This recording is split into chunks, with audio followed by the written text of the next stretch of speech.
세상에 하나뿐인 당신에게 진심을 담아 서약합니다. 김병만이라는 이름을 들으면 많은 사람들은 먼저 웃음을 떠올립니다. 정글의 법칙에서 누구보다 먼저 불을 피우고 나무를 깎아 집을 만들고 맨손으로 생존을 해내던 그 남자. 무대 위에서는 늘 유쾌했고 방송에서는 언제나 강인해 보였던 한 남자였습니다.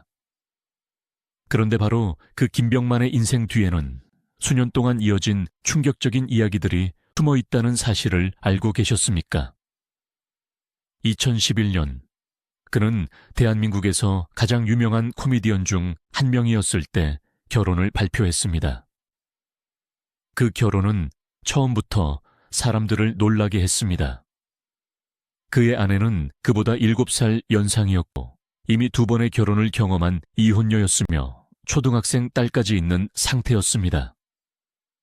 그럼에도 김병만은 그 아이를 자신의 친딸처럼 입양하며 가정을 꾸렸습니다. 하지만 그 결혼은 결국 행복한 이야기로 끝나지 않았습니다. 2019년 두 사람은 별거에 들어갔고 이후 이혼 소송은 무려 4년 동안 이어졌습니다. 그리고 2023년 대법원 판결로 마침내 이혼이 확정되었습니다. 그러나 진짜 충격적인 이야기는 그 이후부터 시작되었습니다.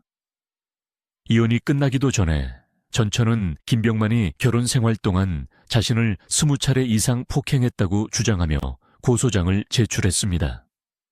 하지만 검찰은 결국 증거 부족과 공소시효 문제로 불기소 처분을 내렸습니다. 사건은 여기서 끝나지 않았습니다. 김병만이 입양해 키웠던 딸이 어느 날 갑자기 법원에 소송을 제기했습니다. 그것도 파양 판결이 내려지기 하루 전이었습니다. 그녀는 김병만에게 2명의 친자가 더 있을 가능성이 있다며 친생자 관계 확인 소송을 제기했습니다. 그리고 그 이후로 상속 문제를 직접 언급했습니다. 이 사건은 순식간에 언론과 대중의 관심을 폭발적으로 끌어올렸습니다. 실제로 김병만 측은 2 아이의 존재를 인정했습니다. 다만 그 아이들은 이미 결혼이 사실상 파탄난 이후에 태어났다고 설명했습니다. 그럼에도 불구하고 사람들은 여전히 궁금해합니다. 과연 2 아이는 언제 태어난 것일까요? 그리고 왜 입양딸은 파양 판결 바로 전날 소송을 제기했을까요? 이 모든 갈등의 중심에는 또 다른 이야기들이 있었습니다. 김병만의 통장에서 약 6억 7천만 원이 빠져나갔다는 주장, 생명보험이 20개나 있었다는 소문, 그리고 재산 분할을 둘러싼 수십억 원 규모의 분쟁까지. 실제로 법원은 이혼 과정에서 재산을 75대 25 비율로 분할하는 판결을 내렸습니다. 하지만 법적인 싸움은 거기서 끝나지 않았습니다. 파양 소송, 상속 문제, 보험 수익자 변경까지 여전히 해결되지 않은 문제들이 남아 있었습니다. 한때 정글에서 수많은 사람을 이끌던 리더였던 김병만. 하지만 그의 인생에서 가장 치열한 싸움은 방송이 아닌 법정에서 벌어지고 있었던 것입니다. 도대체 가난한 목수의 아들로 태어나 한국 최고의 코미디언이 되기까지 그의 인생에는 어떤 이야기들이 숨어 있었을까요?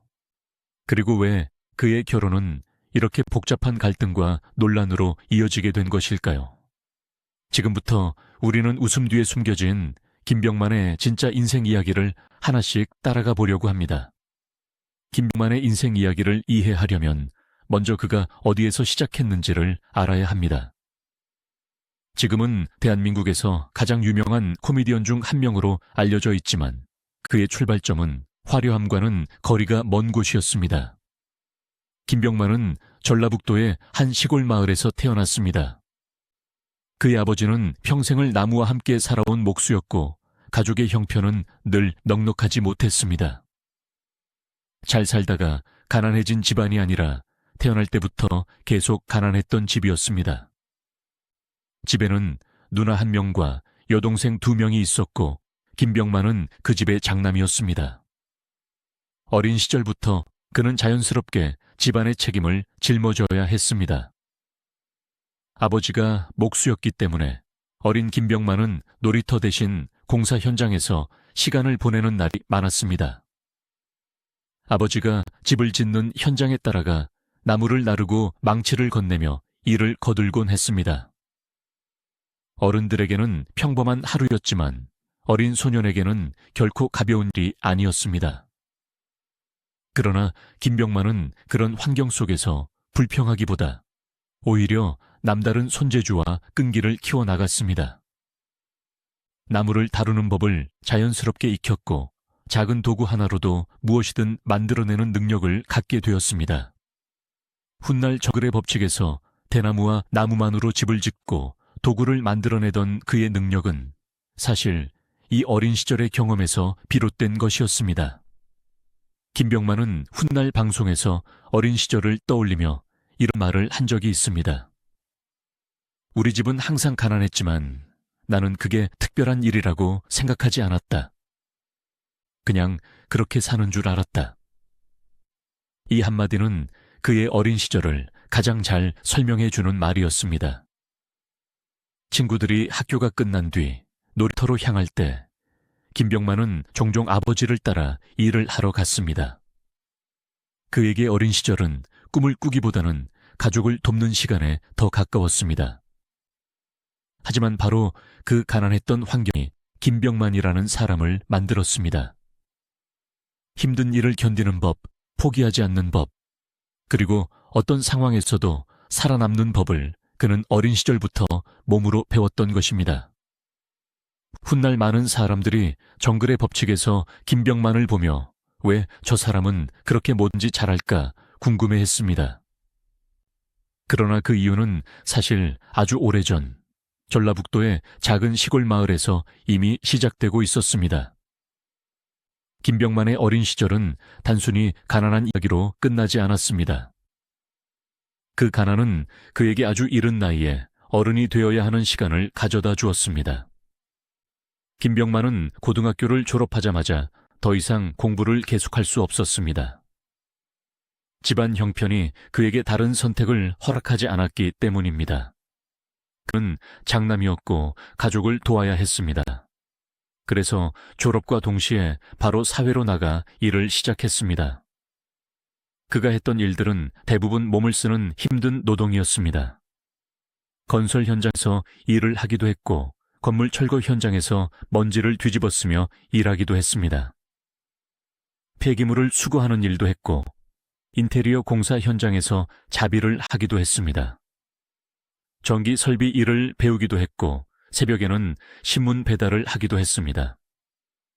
심지어 굴착기 자격증까지 따서 굴착기 기사로 일한 적도 있었습니다. 주변 사람들은 그를 보며 이렇게 말하곤 했습니다.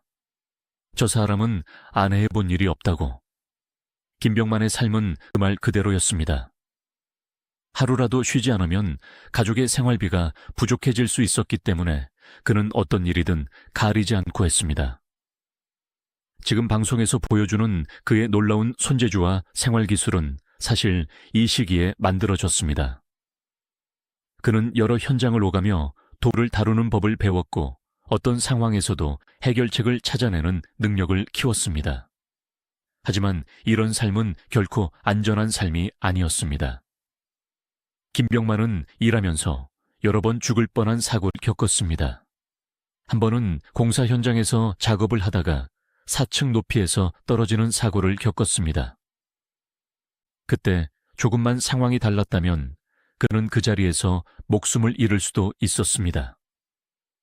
또 다른 날에는 그라인더라는 공구를 사용하다가 팔이 기계에 걸려 손목이 잘릴 뻔한 위험한 순간도 있었습니다. 이런 사고들을 겪으면서도 그는 일을 멈출 수 없었습니다. 왜냐하면 그에게는 가족이 있었기 때문입니다. 훗날 김병만은 인터뷰에서 이런 말을 했습니다. 나는 어릴 때부터 살기 위해 일을 했다. 그 말은 결코 과장이 아니었습니다. 그의 젊은 시절은 꿈을 쫓는 시간이 아니라 가족을 먹여 살리기 위한 생존의 시간이었습니다. 그러나 바로 그 시간들이 훗날 김병만을 다른 연예인들과는 완전히 다른 사람으로 만들어 주었습니다. 많은 사람들이 정글의 법칙에서 김병만이 어떤 도구든 능숙하게 다루고 무엇이든 만들어내는 모습을 보며 놀랐습니다. 하지만 사실 그는 이미 오래전 건설 현장과 철거 현장에서 그 모든 기술을 배우고 있었던 것입니다. 그때는 아무도 몰랐습니다. 먼지와 땀 속에서 하루하루를 버티던 그 청년이 훗날 대한민국에서 가장 유명한 코미디언 중 한 명이 될 것이라는 사실을 말입니다. 김병만의 젊은 시절을 이야기할 때 사람들은 종종 그가 얼마나 힘들게 일했는지만 떠올립니다. 하지만 그의 인생에서 또 하나 중요한 이야기가 있습니다. 바로 그의 성격을 만들었던 사람, 그의 어머니입니다. 김병만은 방송과 인터뷰에서 어린 시절을 이야기할 때마다 항상 어머니를 먼저 떠올렸습니다. 그는 어머니가 자신의 인생을 만든 가장 큰 이유라고 여러 번 말했습니다. 김병만의 어머니는 매우 강한 사람이었습니다. 시골에서 여러 아이를 키우며 가난한 집안을 지켜야 했기 때문입니다. 그래서 어머니는 아들을 누구보다 강하게 키웠습니다. 김병만이 어렸을 때 친구들과 싸우고 집에 울면서 돌아온 적이 있었다고 합니다. 보통 부모라면 누가 때렸는지 묻거나 아이를 위로했을 것입니다. 그러나 김병만의 어머니는 전혀 다른 반응을 보였습니다. 누가 때렸는지 묻는 대신 이렇게 말했다고 합니다. 맞고 왔다면 이기고 왔어야지. 왜 그냥 맞고 왔느냐? 그 말은 어린 김병만에게 큰 충격이었지만 동시에 그의 마음속에 깊이 남았습니다. 그는 그날 이후 어떤 상황에서도 쉽게 포기하지 않는 성격을 갖게 되었다고 말했습니다. 어머니는 늘 아들에게 이렇게 말했습니다. 세상은 약한 사람을 기다려주지 않는다. 이 말은 김병만의 삶의 원칙이 되었습니다. 훗날 사람들이 정글의 법칙에서 그를 보며 왜 그렇게 집요하게 버티는지 궁금해했지만 사실 그 이유는 아주 오래전 어머니에게서 배운 것이었습니다. 김병만에게 어머니는 단순한 가족이 아니라 인생의 원동력이었습니다. 그는 성공한 뒤에도 방송에서 어머니 이야기를 할 때면 늘 눈시울이 붉어지곤 했습니다. 그리고 2022년 그의 인생을 뒤흔드는 사건이 일어났습니다. 그의 어머니가 전라북도 부안군 변산면의 갯벌에서 조개를 채취하다가 밀물에 고립되는 사고를 당했고 결국 세상을 떠났습니다. 이 소식은 김병만에게 큰 충격이었습니다. 그는 이후 방송에서 이렇게 말했습니다. 나는 평생 엄마를 위해 살았다. 가난을 없애주고 싶어서 이를 악물고 달렸다. 그런데 엄마를 지켜주지 못했다. 그는 또 이런 말도 했습니다. 정글에서 많은 사람을 살렸는데 정작 우리 엄마는 살리지 못했다. 그 말을 하며 그는 눈물을 흘렸습니다. 그만큼 어머니는 그의 삶에서 가장 큰 존재였습니다. 어쩌면 김병만이 평생 강하게 살 수 있었던 이유도 바로 그 어머니 때문이었을 것입니다.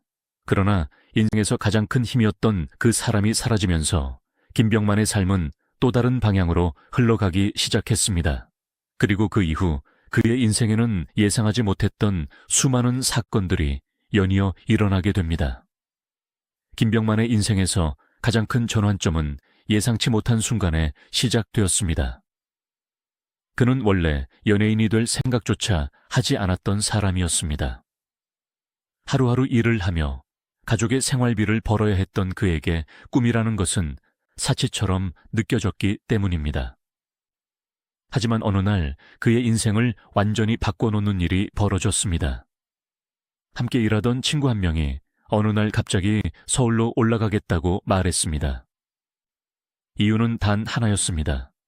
개그맨이 되겠다는 것이었습니다. 당시 김병만은 그 말을 듣고 처음엔 웃어 넘겼다고 합니다. 그런데 얼마 지나지 않아 그 친구가 실제로 TV 프로그램에 등장하는 모습을 보게 되었습니다. 그 순간 김병만의 마음속에 처음으로 새로운 생각이 떠올랐습니다. 나도 한번 해볼 수 있지 않을까. 그 생각은 그의 인생에서 처음으로 생긴 꿈이었습니다. 결국 그는 큰 결심을 하게 됩니다. 안정적이진 않지만 그래도 생활비를 벌 수 있던 일을 그만두고 서울로 올라가기로 한 것입니다. 1996년 그는 아무런 연줄도 돈도 없이 서울로 올라왔습니다. 그러나 서울에서의 현실은 그가 생각했던 것보다 훨씬 더 냉혹했습니다. 먹고 살기 위해 그는 여전히 여러 일을 해야 했습니다. 낮에는 건설 현장에서 일하고 밤에는 연극 무대에서 작은 역할을 맡으며 경험을 쌓았습니다. 그는 연극 무대에서 연기를 배우며 동시에 개그맨 시험에도 계속 도전했습니다. 하지만 결과는 쉽지 않았습니다. 김병만은 무려 7년에서 8년 동안 개그맨 공채 시험에 계속 떨어졌습니다. 한두 번의 실패가 아니라 거의 매년 떨어졌습니다. 주변 사람들은 점점 그를 말리기 시작했습니다. 이제 포기하는 게 낫지 않겠느냐는 말도 들었습니다. 하지만 김병만은 포기하지 않았습니다. 이미 너무 많은 시간을 투자했기 때문이기도 했고 무엇보다 그는 처음으로 생긴 꿈을 쉽게 버리고 싶지 않았습니다. 그러나 반복되는 실패는 그에게 큰 상처를 남겼습니다. 시험장에서 계속 떨어지면서 그는 점점 자신감을 잃기 시작했고 결국 무대 공포증까지 생기게 되었습니다. 사람들 앞에 서면 심장이 미친 듯이 뛰고 말이 잘 나오지 않는 증상이 생긴 것입니다. 아이러니하게도 개그맨이 되기 위해 노력하던 사람이 무대를 두려워하게 된 것이었습니다. 그럼에도 그는 계속 시험을 보았습니다. 그리고 그 긴 시간 동안 아무도 예상하지 못했던 일이 결국 일어나게 됩니다. 수년 동안 계속된 실패는 김병만을 점점 더 벼랑 끝으로 몰아넣었습니다. 1996년 서울로 올라온 이후 그는 거의 매년 개그맨 공채 시험에 도전했지만 결과는 늘 같았습니다. 불합격. 한두 번의 실패라면 누구나 다시 도전할 수 있었겠지만 김병만에게는 그것이 7년이 넘는 시간 동안 반복되었습니다. 시험장에서 떨어지고 돌아오는 길은 늘 길고 조용했습니다. 주변 사람들도 점점 그를 이해하지 못하기 시작했습니다. 왜 그렇게까지 고집하느냐는 말도 들었습니다. 차라리 안정적인 일을 하는 것이 낫지 않겠느냐는 충고도 많았습니다. 그러나 김병만에게는 이미 돌아갈 길이 없었습니다. 그는 자신의 인생에서 처음으로 생긴 꿈을 쉽게 포기할 수 없었습니다. 하지만 그 긴 시간 동안 쌓인 좌절은 결국 그의 마음을 무너뜨리고 말았습니다. 어느 날 그는 한강 다리 위에 서 있었다고 합니다. 서울의 밤은 조용했고 다리 아래에는 어둡게 흐르는 강물이 보였습니다. 그는 난간에 서서 한참 동안 물을 내려다보았습니다. 지금까지의 실패가 머릿속을 스쳐 지나갔습니다. 몇 년 동안 이어진 시험 낙방, 돈이 없어 힘들었던 서울 생활, 그리고 점점 작아지는 자신감까지 모든 것이 한꺼번에 밀려왔습니다. 그 순간 그는 잠시 극단적인 생각을 했다고 합니다. 모든 것을 여기서 끝내면 어떨까 하는 생각이었습니다. 하지만 바로 그때 그는 두려움을 느꼈습니다. 그리고 그 두려움이 오히려 그를 다시 현실로 끌어냈습니다. 김병만은 결국 다리난간에서 내려왔습니다. 그는 훗날 이 일을 떠올리며 이렇게 말했습니다. 그때 죽을 용기가 없어서 살게 되었다고. 하지만 바로 그 순간이 그의 인생에서 또 다른 시작이 되었습니다. 그는 다시 마음을 다잡았습니다. 이미 여기까지 온 이상 마지막까지 해보자는 생각이었습니다. 이후 그는 이전보다 더 집요하게 시험을 준비했습니다. 낮에는 여전히 일을 하며 생활비를 벌었고 밤에는 무대에 서서 연습을 계속했습니다. 실패가 두렵지 않은 것은 아니었지만 이제 그는 한 가지를 깨달았습니다. 포기하면 정말 모든 것이 끝난다는 사실이었습니다. 그래서 그는 다시 한번 개그맨 공채 시험장으로 향했습니다. 그리고 마침내 오랜 기다림 끝에 그의 인생을 완전히 바꾸는 순간이 다가오고 있었습니다. 오랜 시간의 실패 끝에 김병만에게도 마침내 기회가 찾아왔습니다. 2002년 그는 KBS 개그맨 공채 시험에 다시 도전했습니다. 그때까지 그는 이미 수없이 많은 낙방을 경험한 상태였고 주변 사람들조차 이번이 마지막이 될 것이라고 생각했습니다. 그러나 그는 결국 KBS 공채 17기 개그맨으로 합격하게 됩니다. 서울로 올라온 지 무려 6년이 넘는 시간이 흐른 뒤에야 처음으로 얻은 결과였습니다. 하지만 합격이 곧바로 성공을 의미하는 것은 아니었습니다. 오히려 진짜 어려움은 그때부터 시작되었습니다. 수년 동안 시험에 떨어지며 쌓인 트라우마 때문에 김병만은 여전히 무대에 서는 것이 두려웠습니다. 사람들 앞에 서면 심장이 빠르게 뛰고 머릿속이 하얘지는 무대 공포증이 남아있었기 때문입니다. 개그맨이 되었지만 정작 무대가 무서운 상황이었습니다.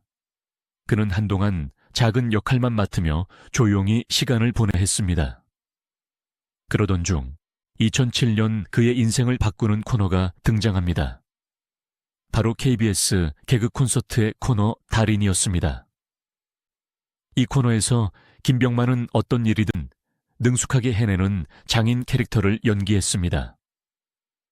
철근을 목으로 휘는 신용을 하거나 신문을 순식간에 자르는 장면 같은 과장된 장면들이 큰 웃음을 만들어냈습니다. 그러나 그 웃음 뒤에는 김병만이 어린 시절부터 몸으로 익힌 기술들이 숨어 있었습니다. 나무를 다루는 법, 도구를 사용하는 법, 그리고 어떤 상황에서도 포기하지 않는 끈기까지 모두 그의 실제 삶에서 나온 것이었습니다. 달인 코너는 빠르게 인기를 얻었고 무려 4년 동안 이어지는 장수 코너가 되었습니다. 이 코너를 통해 김병만은 전국적으로 이름을 알리기 시작했습니다. 그리고 이후 그는 예능 프로그램으로 활동 영역을 넓혔습니다. 특히 정글의 법칙이라는 프로그램에서 그의 진가가 드러났습니다. 다른 연예인들이 낯선 환경에 당황할 때 김병만은 직접 나무를 자르고 집을 짓고 도구를 만들어냈습니다. 어린 시절 목수였던 아버지를 따라 공사 현장에서 배웠던 기술들이 그곳에서 그대로 빛을 발한 것입니다. 많은 시청자들은 그 모습을 보며 왜 김병만은 무엇이든 그렇게 잘할까 궁금해했습니다. 하지만 사실 그 답은 아주 오래전 그의 가난했던 어린 시절과 수많은 실패의 시간 속에 이미 숨어 있었습니다.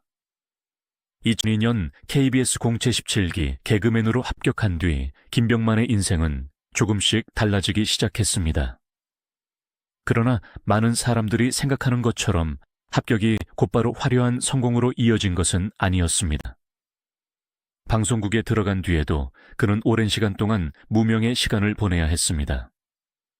이미 수많은 재능 있는 코미디언들이 활동하고 있었고 신인에게 주어지는 기회는 많지 않았기 때문입니다. 김병만은 처음에는 작은 코너에서 단역처럼 등장하거나 몇 마디 대사를 하는 정도의 역할을 맡았습니다. 화면에 나오는 시간도 짧았고 관객들이 그의 이름을 기억하기도 쉽지 않았습니다. 하지만 그는 조급해하지 않았습니다. 어린 시절부터 배워온 끈기가 그를 버티게 했습니다.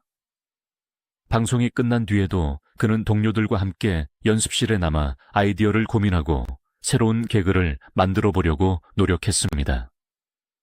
그렇게 몇 년의 시간이 흐르던 중 2007년 드디어 그의 인생을 바꾸는 기회가 찾아옵니다. 바로 KBS 개그 콘서트에서 시작된 코너 달인이었습니다. 이 코너에서 김병만은 어떤 일이든 완벽하게 해내는 장인의 캐릭터를 연기했습니다. 처음 등장했을 때 관객들은 그의 독특한 연기와 몸을 아끼지 않는 코미디에 큰 웃음을 터뜨렸습니다. 특히 철근을 목으로 구부리는 장면이나 종이를 순식간에 자르는 장면 같은 과장된 퍼포먼스는 시청자들에게 강한 인상을 남겼습니다. 그러나 이 캐릭터는 단순한 설정이 아니었습니다. 김병만이 어린 시절부터 건설 현장에서 배우며 몸에 익힌 기술들이 코미디로 표현된 것이었습니다. 바로 그 점이 다른 코미디언들과 차별화된 매력이 되었습니다. 달인 코너는 방송에 나갈 때마다 큰 반응을 얻었고 점점 인기가 커졌습니다.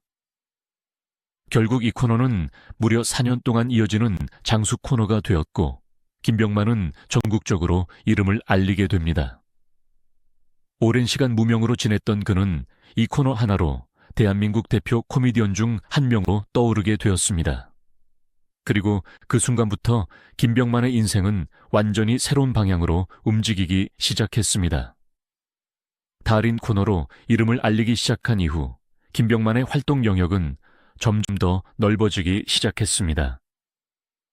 개그 콘서트에서의 성공은 그를 단순한 코미디언이 아니라 다양한 예능 프로그램에서 활약할 수 있는 인물로 만들어 주었습니다. 그 중에서도 그의 이미지를 완전히 바꿔놓은 프로그램이 바로 정글의 법칙이었습니다. 이 프로그램은 연예인들이 낯선 자연 환경 속에서 직접 생존하며 생활하는 리얼리티 예능이었습니다. 대부분의 출연자들에게 정글은 두려움과 혼란의 공간이었습니다. 하지만 김병만에게 정글은 오히려 자신의 능력을 보여줄 수 있는 무대가 되었습니다. 그는 정글에 도착하자마자 주변의 나무와 대나무를 살피고 곧바로 집을 지을 방법을 생각하기 시작했습니다. 다른 출연자들이 어디서 잠을 자야 할지 고민할 때 그는 이미 나무를 자르고 기둥을 세우고 있었습니다. 날카로운 칼 하나와 몇 개의 도구만 있으면 그는 순식간에 대나무를 엮어 지붕을 만들고 비를 피할 수 있는 집을 완성했습니다. 물고기를 잡거나 불을 피우는 일도 누구보다 능숙했습니다. 이런 모습은 시청자들에게 큰 충격이었습니다. 많은 사람들이 방송을 보며 이렇게 말했습니다. 저 사람은 도대체 못하는 게 무엇이냐고. 실제로 김병만은 어릴 때부터 여러 가지 기술을 익혀왔습니다. 목수였던 아버지를 따라 공사 현장에서 나무를 다루는 법을 배웠고 젊은 시절에는 건설 현장과 철거 현장에서 수많은 도구를 다뤄보았습니다. 그 경험들이 정글이라는 극한 환경에서 그대로 빛을 발한 것입니다. 그래서 사람들은 그를 정글의 족장이라고 부르기 시작했습니다. 그는 프로그램에서 항상 가장 먼저 위험한 일을 맡았고 다른 출연자들을 도와 함께 살아남는 방법을 찾았습니다. 정글의 법칙은 수년 동안 큰 인기를 얻었고 김병만은 그 프로그램의 상징적인 인물이 되었습니다. 한때 서울에서 생계를 위해 여러 일을 해야 했던 청년이 이제는 정글에서 수많은 사람들을 이끄는 리더가 된 것입니다. 그러나 바로 그 성공의 시기에 그의 인생에서는 또 다른 중요한 변화가 조용히 시작되고 있었습니다. 정글의 법칙을 통해 김병만은 단순한 코미디언을 넘어 특별한 존재가 되었습니다.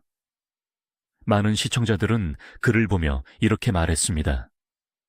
저 사람은 정말 무엇이든 할 수 있는 사람 같다고.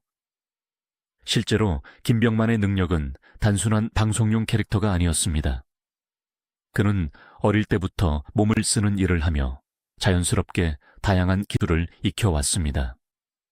그래서 다른 연예인들이 낯설어하는 환경에서도 그는 침착하게 문제를 해결할 수 있었습니다.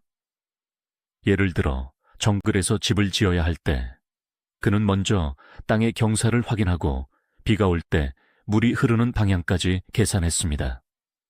그리고 대나무와 나무를 이용해 기둥을 세우고 지붕을 만들어 사람들을 비와 바람으로부터 보호했습니다. 불을 피울 때도 그는 마른 나무와 잎을 찾아 작은 불씨부터 천천히 키워나갔습니다. 이런 모습은 단순한 예능 장면이 아니라 실제 생존 기술에 가까웠습니다. 그래서 많은 출연자들이 정글에서 가장 먼저 김병만을 찾곤 했습니다. 그가 있으면 어떤 상황에서도 살아남을 수 있다는 믿음이 있었기 때문입니다. 그러나 그의 성이 커질수록 또 다른 이야기들도 조금씩 등장하기 시작했습니다. 일부 방송과 인터넷에서는 김병만이 후배들에게 군기를 잡는 선배라는 이야기가 퍼지기도 했습니다. 몇몇 연예인들이 방송에서 농담처럼 말했던 이야기가 인터넷에서 크게 확대되면서 논란이 되기도 했습니다. 특히 그가 너무 엄격하게 후배들을 대한다는 식의 영상과 댓글이 퍼지면서 오해가 커졌습니다. 결국 김병만은 이런 악성 댓글과 허위 사실에 대해 법적 대응을 하기도 했습니다. 그는 선처 없이 고소하겠다는 입장을 밝히기도 했습니다. 하지만 동시에 그의 인간적인 면을 보여주는 이야기들도 있었습니다. 정글의 법칙에 함께 출연했던 많은 후배들은 김병만이 누구보다 먼저 위험한 일을 맡고 후배들을 챙기는 선배였다고 말했습니다. 실제로 그의 부모가 세상을 떠났을 때도 많은 후배 연예인들이 장례식장을 찾아와 슬픔을 함께 나눴습니다. 그것은 그가 단순히 엄격한 선배가 아니라 정이 많은 사람이었다는 것을 보여주는 장면이었습니다. 그렇게 김병만은 코미디언, 생존 전문가, 그리고 예능 리더라는 여러 가지 이미지를 동시에 가진 인물이 되었습니다. 그러나 바로 그 시기 그의 개인적인 삶에서는 또 하나의 큰 선택이 조용히 이루어지고 있었습니다. 그 선택은 훗날 그의 인생에서 가장 큰 논란의 시작이 될 것이었습니다. 2000년대 후반이 되자 김병만은 이미 대한민국에서 가장 인기 있는 코미디언 중 한 명이 되어 있었습니다. 개그 콘서트의 달인 코너로 전국적인 인기를 얻었고 정글의 법칙을 통해서는 누구도 흉내낼 수 없는 독특한 이미지를 만들었습니다. 방송에서는 언제나 강인하고 유쾌한 모습이었지만 그의 개인적인 삶에서는 또 하나의 중요한 변화가 다가오고 있었습니다. 바로 결혼이었습니다. 2011년 김병만은 결혼 소식을 발표하며 많은 사람들을 놀라게 했습니다. 당시 그는 이미 정상급 코미디언으로 자리 잡은 상태였고 그의 결혼은 자연스럽게 큰 관심을 받았습니다. 그러나 사람들을 더 놀라게 한 것은 결혼 상대였습니다. 그의 아내는 김병만보다 무려 7살 연상이었습니다. 더 놀라운 사실은 그녀가 이미 2번의 결혼을 경험한 이혼녀였다는 점이었습니다. 그리고 그녀에게는 초등학교에 다니는 어린 딸도 있었습니다. 즉, 김병만은 결혼과 동시에 한 아이의 아버지가 되는 상황이었습니다. 이 소식이 알려지자 많은 사람들이 놀랐습니다. 일부 팬들은 그의 선택을 이해하지 못하기도 했습니다. 당시 연예계에서는 젊고 인기 있는 남자 연예인이 나이가 많은 이혼녀와 결혼하는 일이 흔하지 않았기 때문입니다. 특히 이미 아이까지 있는 상황이었기 때문에 더 큰 화제가 되었습니다. 실제로 김병만의 가족들도 처음에는 이 결혼을 걱정했다고 전해집니다. 그러나 김병만은 주변의 우려에도 불구하고 결혼을 선택했습니다. 그는 한 인터뷰에서 아내를 매우 지혜로운 사람이라고 소개하며 평강공주 같은 여성이라고 표현하기도 했습니다. 두 사람의 만남은 처음에는 팬과 연예인의 관계로 시작되었다고 알려져 있습니다. 이후 서로에 대한 호감을 느끼며 가까워졌고 결국 결혼까지 이어지게 되었습니다. 결혼 후 김병만은 아내의 딸을 자신의 친양자로 입양했습니다. 법적으로도 자신의 딸이 되도록 가족관계 등록부에 이름을 올린 것입니다. 이 결정은 당시 많은 사람들에게 감동적인 이야기로 전해졌습니다. 자신의 친자식이 아님에도 불구하고 아이를 책임지겠다는 선택이었기 때문입니다. 김병만은 방송에서 가족 이야기를 할 때마다 딸에 대해 애정을 표현하기도 했습니다. 그는 딸이 집에서 가장 큰 존재라고 농담처럼 말하기도 했고 자신은 집에서 막내 아들 같은 위치라고 이야기하기도 했습니다.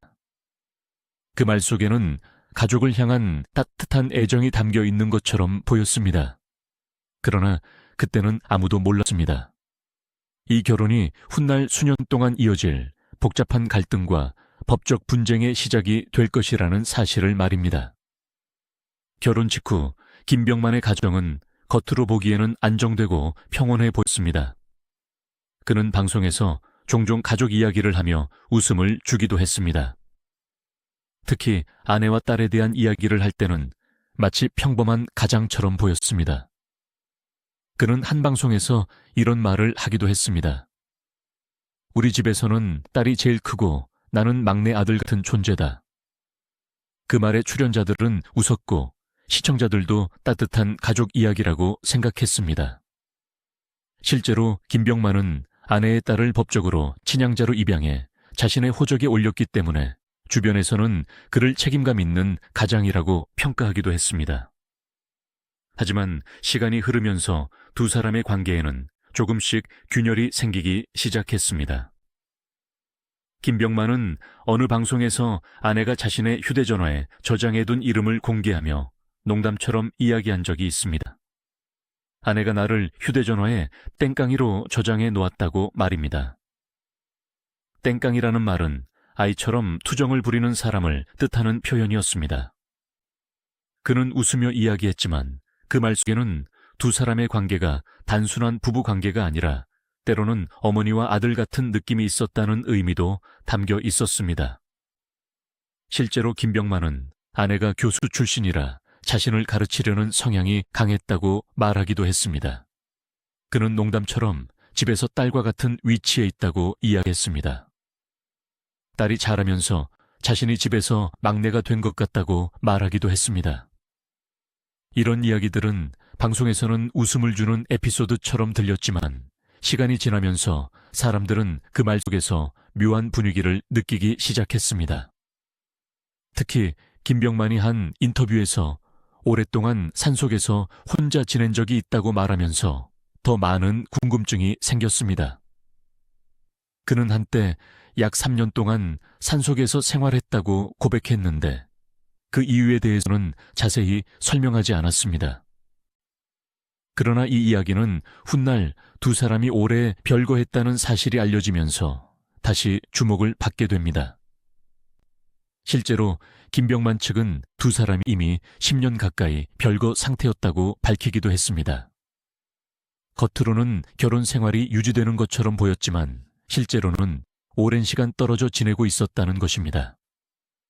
그럼에도 불구하고 두 사람은 쉽게 이혼을 선택하지 않았습니다. 주변에서는 김병만이 가족과 어머니를 생각해 오랜 시간 참고 견뎌왔다는 이야기도 전해졌습니다. 하지만 시간이 흐를수록 갈등은 점점 더 깊어졌고 결국 두 사람의 관계는 돌이킬 수 없는 지점으로 향하고 있었습니다. 그리고 그 갈등은 훗날 누구도 예상하지 못했던 큰 법적 분쟁으로 이어지게 됩니다.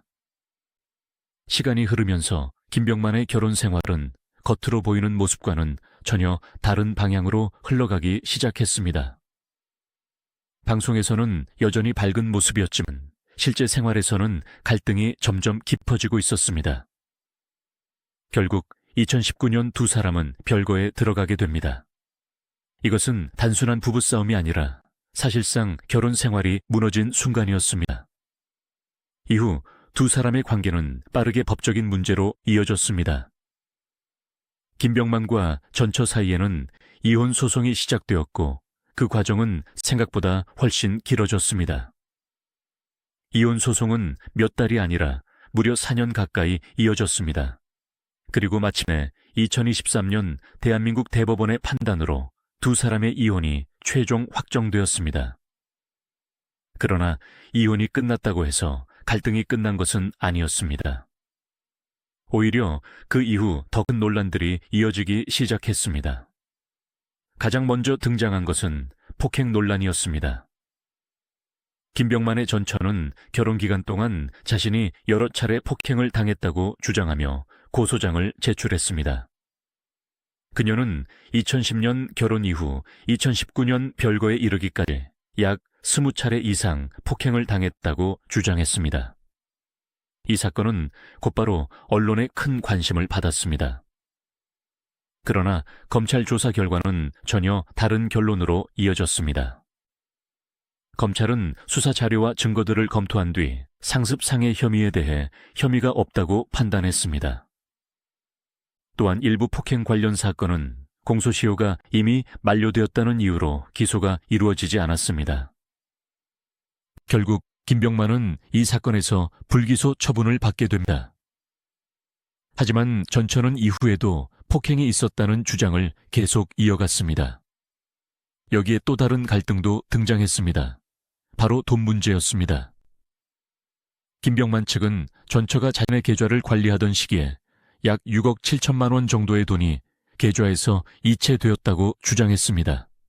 반면 전처는 그 돈이 개인적으로 사용된 것이 아니라 집을 구입하기 위한 자금이었다고 설명했습니다.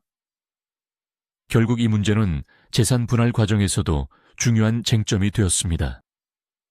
법원은 두 사람의 재산을 75대 25의 비율로 나누는 판결을 내렸습니다. 김병만이 약 75%의 재산을 가져가고 전처가 약 25%를 받는 방식이었습니다. 이 과정에서 일부 부동산 명의가 이전되었고 약 10억 원에 가까운 금액이 반환되는 문제도 함께 정리되었습니다. 하지만 이 모든 과정은 단순한 이혼 절차가 아니었습니다. 그것은 수년 동안 이어진 갈등과 법적 싸움의 연속이었습니다. 그리고 사람들은 이 사건을 보며 한 가지 질문을 던지기 시작했습니다. 과연 이 결혼의 진짜 이야기는 무엇이었을까요? 그리고 그 질문의 답은 아직 완전히 드러나지 않았습니다. 오히려 그 이후 김병만의 인생에서는 또 다른 충격적인 사건들이 하나씩 나타나기 시작했습니다. 이혼 판결이 내려진 뒤 많은 사람들은 김병만의 긴 결혼 이야기가 이제 끝났다고 생각했습니다. 그러나 실제로는 그때부터 또 다른 갈등이 시작되고 있었습니다. 그 중심에는 바로 김병만이 입양했던 딸이 있었습니다.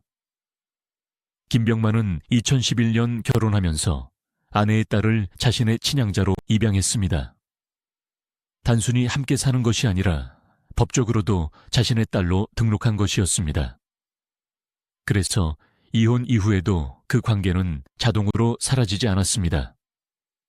법적으로 김병만과 그 딸은 여전히 부녀 관계로 남아 있었습니다. 그러나 김병만은 이 관계를 정리하고 싶어 했습니다. 전처와의 관계를 완전히 끊고 싶었기 때문입니다. 그래서 그는 법원에 파양 소송을 제기했습니다. 쉽게 말해 입양 관계를 법적으로 해제해달라는 요청이었습니다. 하지만 이 과정은 생각보다 훨씬 어려웠습니다. 한국의 법에서는 친양자 관계를 끊는 것이 매우 까다롭기 때문입니다. 실제로 김병만은 파양 소송을 3번이나 제기해야 했습니다. 그중 2번은 법원에서 기각되었습니다. 법원은 친양자 관계를 유지하는 것이 더 적절하다고 판단했습니다.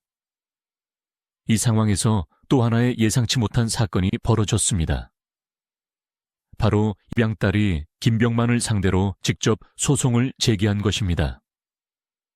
그것도 파양 판결이 내려지기 바로 하루 전이었습니다. 이 사건은 곧바로 언론에 크게 보도되며 많은 사람들을 놀라게 했습니다. 입양딸이 제기한 소송은 친생자 관계 확인 소송이었습니다. 그녀는 김병만에게 다른 친자식이 있을 가능성이 있다며 그 사실을 법적으로 확인해야 한다고 주장했습니다. 특히 그녀는 소장에서 상속 문제를 직접 언급했습니다. 만약 김병만에게 다른 친자식이 있다면 자신과 그 아이들 사이에 상속과 관련된 이해관계가 생긴다는 것이었습니다. 이 사건은 곧바로 새로운 논란으로 번졌습니다.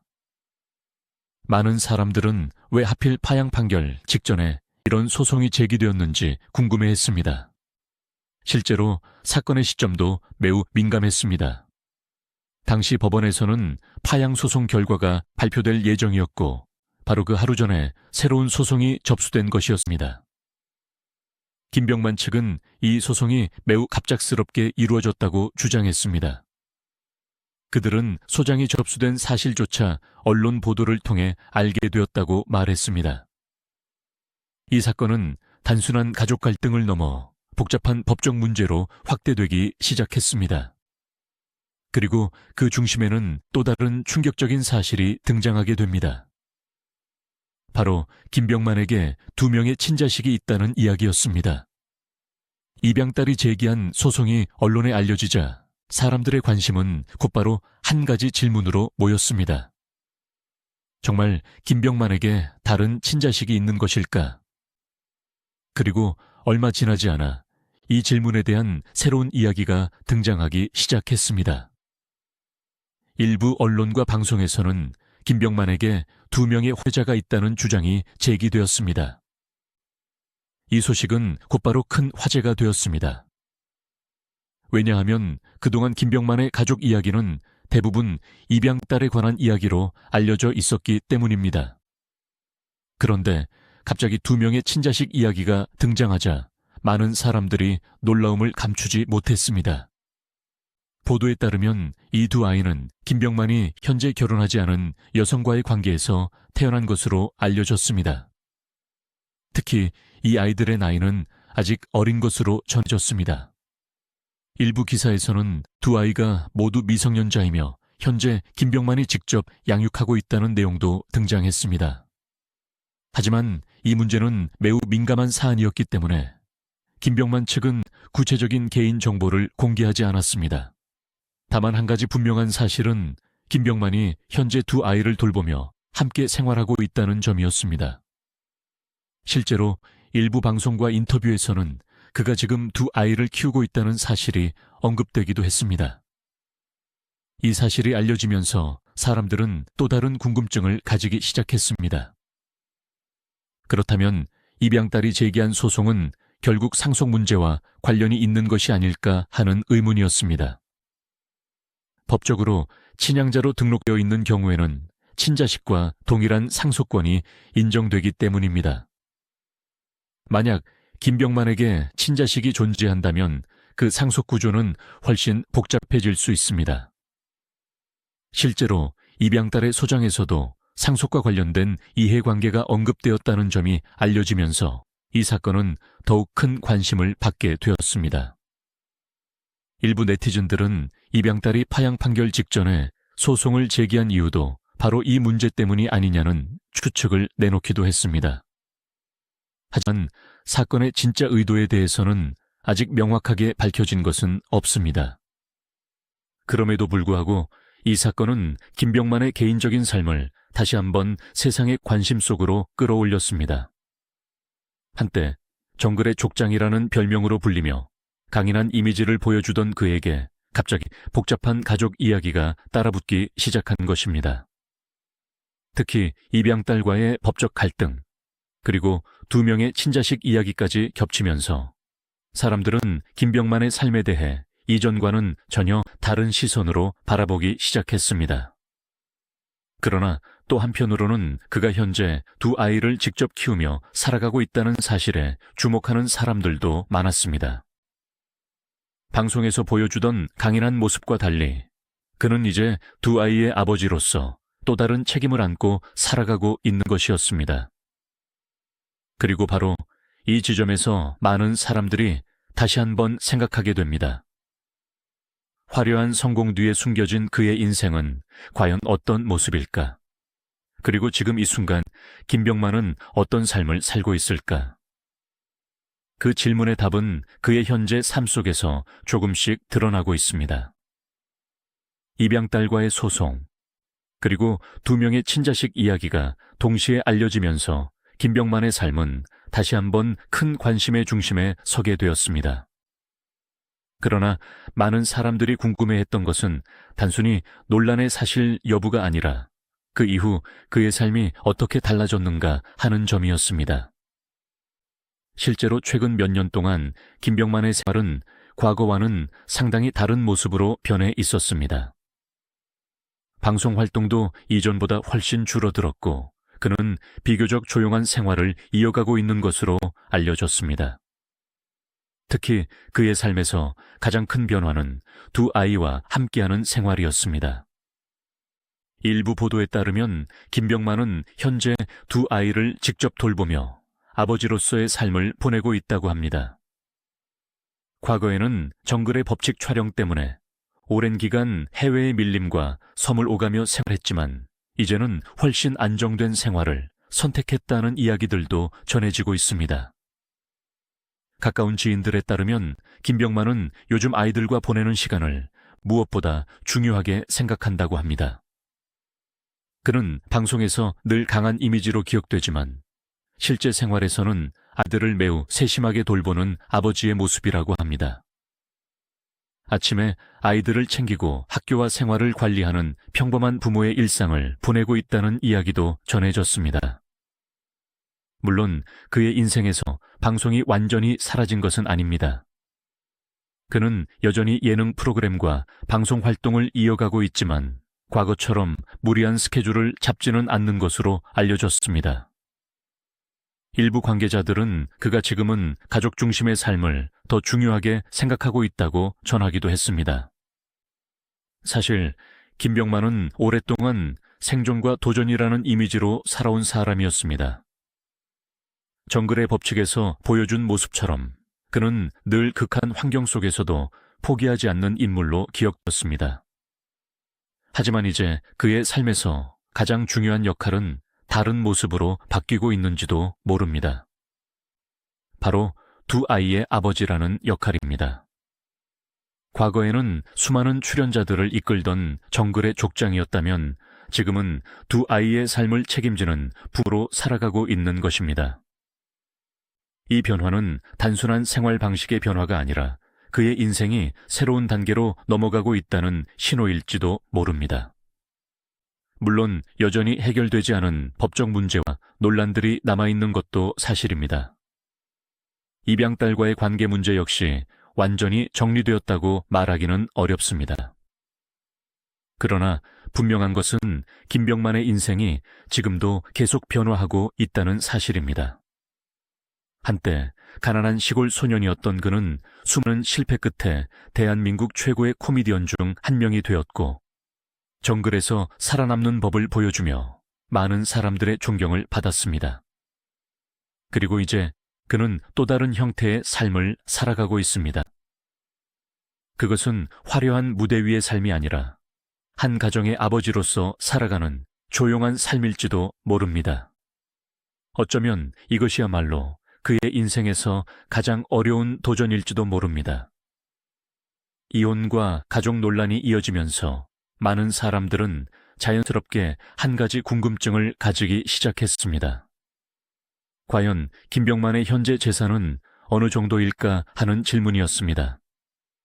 사실 김병만은 오랜 시간 동안 대한민국 예능계를 대표하는 인물로 활동해 왔기 때문에 그의 경제적 성공에 대해서도 꾸준히 관심이 이어져 왔습니다. 특히 2007년 개그 콘서트의 달인 코너가 큰 인기를 얻은 이후 그의 방송 출연료와 광고 수입은 빠르게 증가하기 시작했습니다.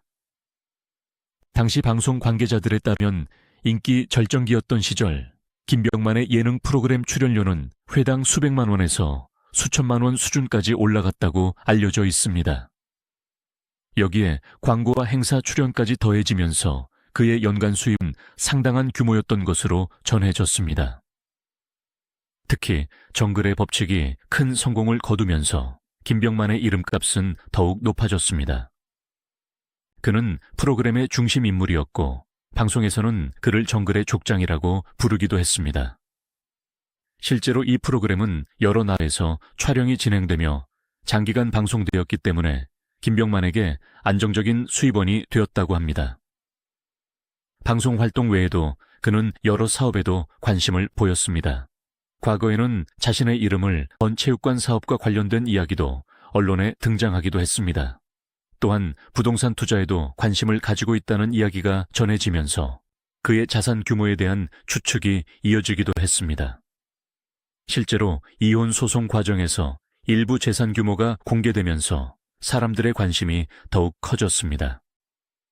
법원 판결에 따르면 두 사람의 재산은 약 75대 25의 비율로 분할되었습니다. 김병만이 약 75%를 가져가고 전처가 약 25%를 받는 방식이었습니다. 이 과정에서 약 6억 7천만 원의 금액이 계좌에서 이체된 사실과 부동산 명의 이전 문제 등이 함께 언급되기도 했습니다. 일부 언론에서는 이 사건을 통해 김병만의 자산 규모가 수십억 원대에 이를 것이라는 추측을 내놓기도 했습니다. 물론 정확한 총자산은 공개되지 않았기 때문에 단정적으로 말하기는 어렵습니다. 하지만 분명한 것은 김병만이 오랜 방송 활동을 통해 상당한 경제적 기반을 마련했다는 사실입니다. 특히 그는 한때 가난한 어린 시절을 보냈던 인물이었기 때문에 그의 성공은 많은 사람들에게 더욱 큰 의미로 다가오기도 했습니다. 실제로 그는 방송에서 어린 시절 가족이 매우 어려운 생활을 했다고 여러 번 이야기했습니다. 그래서 돈의 가치에 대해서도 누구보다 잘 알고 있다고 말하기도 했습니다. 그런 점에서 그의 현재 자산은 단순한 숫자 이상의 의미를 가지고 있을지도 모릅니다. 그것은 한 시골 소년이 수많은 실패와 도전을 지나 결국 스스로 만들어낸 결과이기 때문입니다. 그러나 아이러니하게도 그가 이룬 경제적 성공은 또 다른 갈등의 이유가 되기도 했습니다. 바로 상속 문제와 재산 분쟁이 그 중심에 있었기 때문입니다. 그리고 바로 그 문제는 아직 완전히 끝나지 않은 이야기로 남아 있습니다. 김병만의 재산 이야기가 사람들의 관심을 끌게 된 또 다른 이유는 그의 인생 자체가 극적인 변화의 연속이었기 때문입니다. 어린 시절 그는 전라북도의 작은 시골 마을에서 매우 가난한 환경 속에서 자랐습니다. 집안 형편이 어려워 고등학교를 졸업한 뒤 곧바로 일을 시작해야 했고 건설 현장과 철거 현장을 오가며 하루하루 생계를 이어가야 했습니다. 당시 그는 하루라도 일을 쉬면 가족의 생활이 어려워질 수 있다는 생각으로 어떤 일이든 마다하지 않았다고 합니다. 실제로 그는 전기설비 일부터 건설노동, 폐기물 처리, 신문 배달까지 다양한 일을 했다고 여러 인터뷰에서 말했습니다. 그런 삶을 살던 청년이 결국 서울로 올라와 7년이 넘는 실패 끝에 개그맨이 되었고 이후 대한민국에서 가장 유명한 코미디언 중 한 명이 되었습니다. 그래서 많은 사람들은 김병만의 재산을 단순히 연예인의 수입으로만 보지 않습니다. 그것은 가난했던 시절을 지나 스스로 만들어낸 인생의 결과라고 생각하기 때문입니다. 실제로 김병만은 방송에서 돈과 관련된 자신의 생각을 여러 번 이야기한 적이 있습니다. 그는 어린 시절 가난했기 때문에 돈을 쉽게 쓰지 않는 습관이 생겼다고 말했습니다. 특히 가족을 위해 돈을 모아야 한다는 생각이 강했다고 합니다. 그래서 그는 성공한 이후에도 비교적 검소한 생활을 유지하려고 노력했다고 알려져 있습니다. 하지만 그의 재산이 화제가 된 것은 단순히 성공 스토리 때문만은 아니었습니다. 이혼 소송과 입양딸 문제, 그리고 상속 논란이 겹치면서 그의 자산 규모가 자연스럽게 다시 주목받게 되었기 때문입니다. 특히 입양딸이 제기한 소송에서 상속 문제가 언급되었다는 사실이 알려지면서 사람들은 김병만의 재산이 얼마나 되는지 더욱 궁금해하기 시작했습니다. 일부 언론에서는 그의 자산이 수십억 원 이상일 것이라는 추측을 내놓기도 했습니다. 정글의 법칙과 여러 예능 프로그램에서 오랜 기간 활동했고 광고와 행사 수입도 있었기 때문에 충분히 가능한 규모라는 분석이었습니다. 또한 이혼 재판 과정에서 부동산과 계좌 자금 문제 등이 함께 언급되면서 그의 재산이 상당한 수준이라는 점은 어느 정도 확인되기도 했습니다. 물론 정확한 총액은 공개된 적이 없기 때문에 모든 것은 추측에 불과합니다. 그러나 분명한 것은 김병만이 오랜 시간 노력하며 쌓아온 경제적 기반이 지금 그의 삶의 중요한 요소가 되고 있다는 사실입니다. 그리고 바로 그 재산이 가족 갈등과 법적 분쟁 속에서 중요한 변수로 등장하고 있다는 점도 부정할 수 없습니다. 결국 돈이라는 것은 그의 인생에서 두 가지 의미를 동시에 가지게 되었습니다. 하나는 가난한 시절을 극복한 성공의 상징이었고 또 하나는 복잡한 가족 문제 속에서 갈등의 중심에 놓인 현실적인 요소였습니다. 그리고 이 두 가지 이야기는 지금도 김병만의 삶 속에서 계속 이어지고 있습니다. 하지만 김병만의 재산과 가족 이야기를 따라가다 보면 결국 한 가지 질문으로 돌아오게 됩니다. 과연 지금의 김병만은 어떤 삶을 살고 있을까 하는 질문입니다. 한때 그는 정글의 족장이라는 별명으로 불리며 수많은 시청자들에게 강한 인상을 남긴 사람이었습니다. 낯선 밀림과 무인도에서 직접 집을 짓고 물고기를 잡고 불을 피우며 살아남는 모습은 많은 사람들에게 놀라움과 존경을 동시에 안겨주었습니다.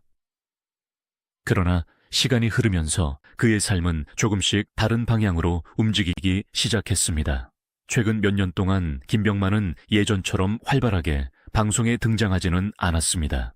정글의 법칙 역시 장기간 방송되다가 잠시 중단되었고 그의 활동도 자연스럽게 줄어들게 되었습니다. 대신 그는 비교적 조용한 생활을 이어가고 있는 것으로 알려졌습니다. 특히 현재 그의 삶에서 가장 중요한 존재는 두 아이라고 전해집니다. 여러 보도에 따르면 김병만은 지금 두 아이를 직접 돌보며 함께 생활하고 있습니다. 과거에는 방송 촬영 때문에 해외의 밀림과 섬을 오가며 몇 달씩 집을 떠나야 했지만 지금은 아이들과 함께하는 시간을 더 중요하게 생각하고 있다는 이야기도 있습니다. 가까운 지인들의 말에 따르면 그는 아이들의 생활과 교육을 직접 챙기며 평범한 아버지의 역할을 하고 있다고 합니다. 아침에 아이들을 학교에 보내고 저녁에는 함께 시간을 보내는 일상이 그의 삶의 중심이 되었다는 것입니다.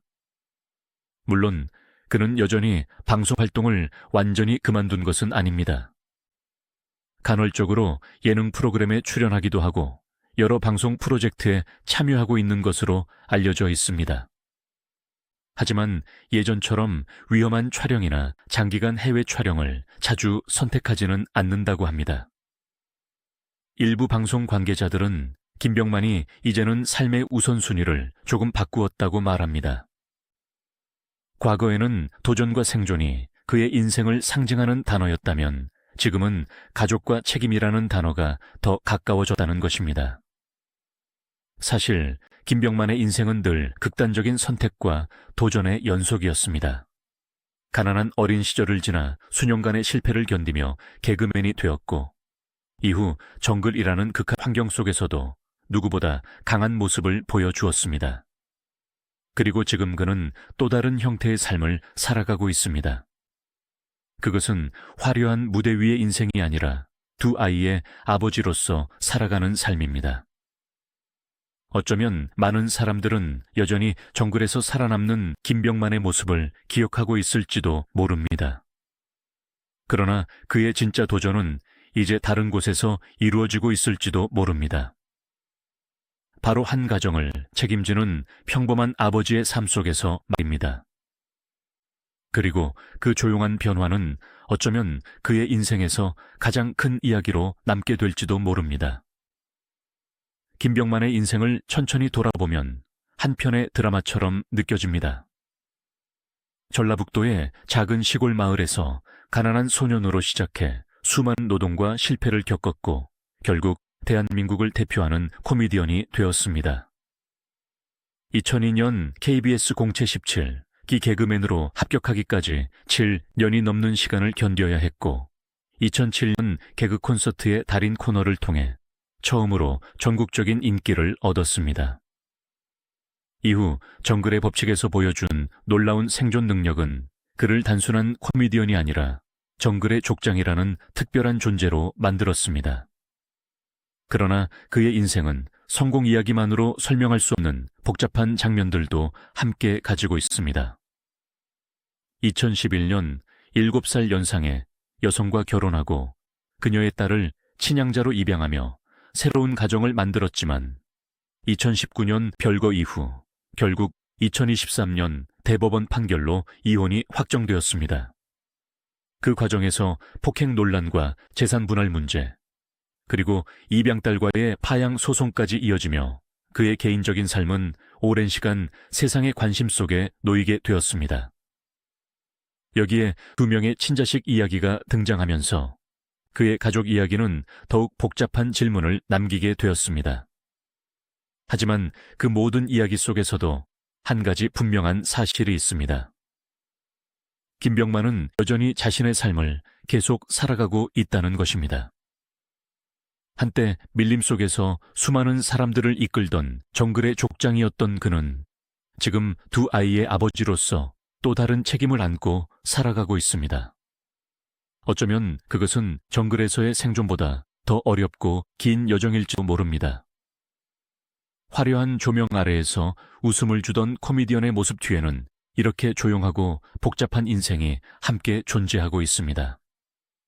그래서 많은 사람들은 그의 이야기를 들으며 한 가지 생각을 하게 됩니다. 한 사람의 인생은 우리가 화면에서 보는 몇 장면만으로는 절대 다 알 수 없다는 사실입니다.